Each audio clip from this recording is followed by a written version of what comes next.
رات کو اندھیرا ہوتا ہے، اندھیرا ہوتا ہے، چاند کو نظر نہیں آتا تھا، بالکل کہیں جا کے فجر کے قریب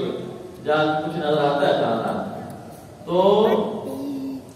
انتخاب فرمایا ایک تو رات کا، دن کا انتخاب نہیں فرمایا۔ عموماً سیر تو آپ دن کو کرتے ہیں نا، کوئی چیز آپ نے دیکھنی ہے، وزٹ کرنا ہے، سیر کرنی ہے، یا آپ مجھے کہتے ہیں کہ ہم نے وہاں پہ کوئی کاروبار شروع کی ہے، کوئی فارم ہاؤس بنایا ہے، یا ہمارا مکان بن رہا ہے، یا ہمارا کوئی ایسا کاروبار چل رہا ہے، تو آپ مجھے جب دعا کے لیے لے کے جاتے ہیں تو اس میں انتخاب ہم دن کا کرتے ہیں نا، یہ چیز دیکھنی ہوتی ہے، مشاہدہ کرنا ہوتا ہے۔ تو اللہ رب العالمین نے جب اپنے محبوب کو معراج کروایا تو دن کا انتخاب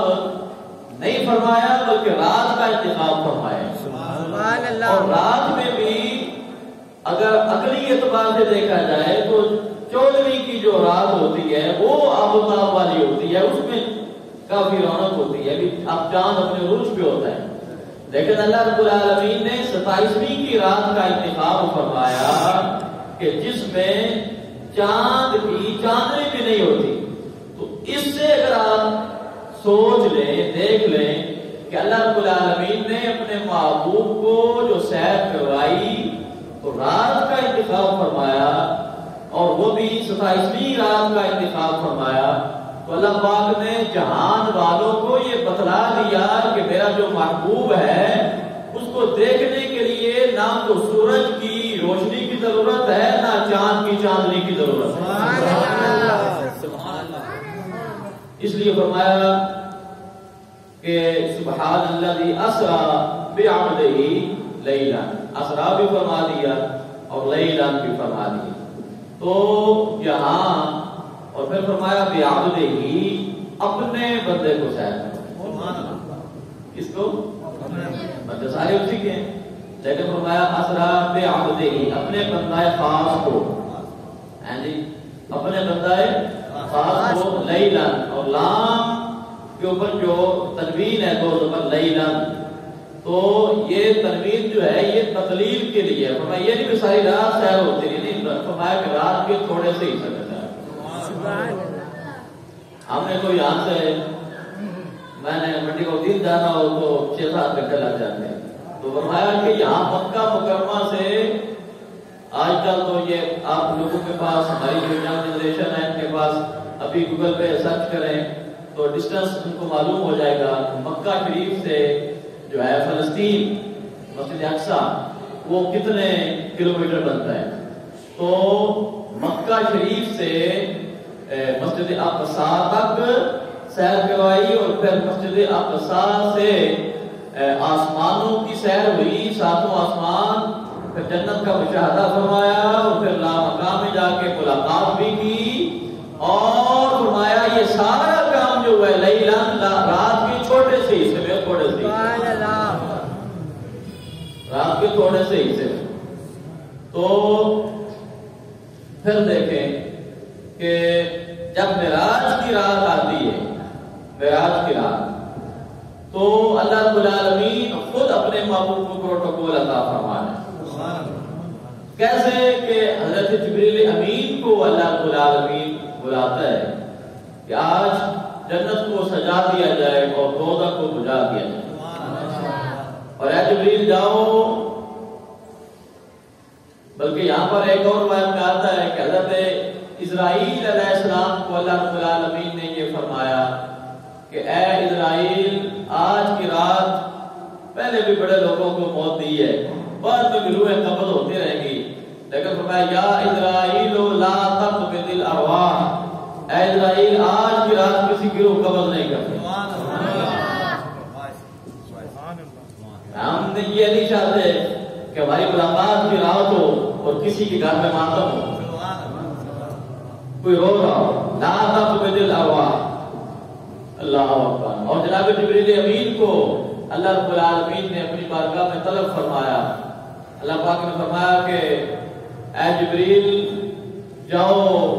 زمین پہ اور میرے محبوب کو لے کے آؤ۔ تو اکیلے نہیں جانا، پیغام دینے جاتے ہیں تو اکیلے جاتے ہیں، لیکن جنت سے لباس بھی لے کے جانا ہے اور جنت سے سواری بھی براق لے کے جانی ہے، اور 70,000 فرشتوں کے ساتھ جلوس کی شکل میں مکہ شریف جاؤ گے۔ معراج شریف کا واقعہ تو بڑا ایک تفصیل والا واقعہ ہے، مختصر سے وقت میں تھوڑے چھوٹے پوائنٹس نقطے آپ کو دے رہا ہوں،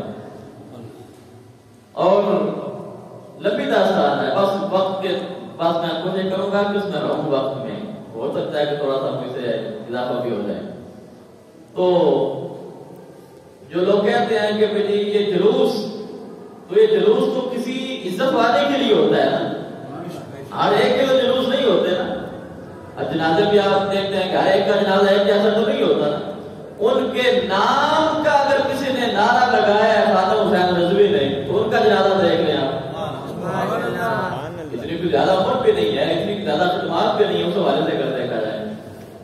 53-54 سال کی عمر ہے ٹوٹلی،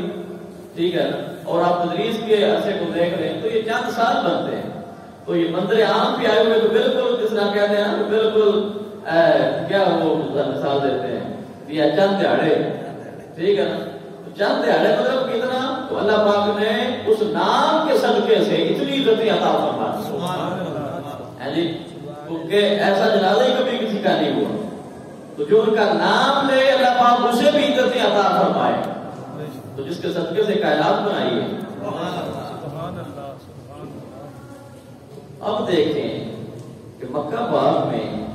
آقا دو عالم صلی اللہ تعالی علیہ وآلہ وسلم جو ساری رات اتنا جاگتے ہیں، اتنا قیام فرماتے ہیں کہ اللہ خود ارشاد فرماتا ہے، یا ایھا المزمل قم اللیل الا قلیلا، اے چادر اوڑھنے والے رات کو آپ قیام کرتے ہیں۔ اللہ، یہ آیت جب میں اس کو پڑھتا ہوں یا اس کا ترجمہ دیکھتا ہوں تو میرے رونگٹے کھڑے ہو جاتے ہیں کہ کائنات میں کوئی ہستی مجھے ایسی دکھائیں کہ جس کے بارے میں اللہ رب العالمین نے اتنے نام اٹھائے ہو۔ اللہ پاک نے فرمایا یا ایھا المزمل، کوئی بھی ترجمہ اٹھا لیں آپ، ہم تو آپ کو پتا ہے کہ کوئی اختلافی بات ہی نہیں کرتے، ہم تو ڈائریکٹ قرآن سے بات کرتے ہیں۔ یا ایھا المزمل قم اللیل الا قلیلا، اے محبوب چادر اوڑھنے والے آپ ساری رات قیام کرتے ہیں، قم اللیل الا قلیلا، قیام کیا کریں لیکن زیادہ نہ کیا کریں۔ ہمارے بچے اسکول میں پڑھتے ہیں نا، تو مائیں رات کو کہتی ہیں اٹھ کر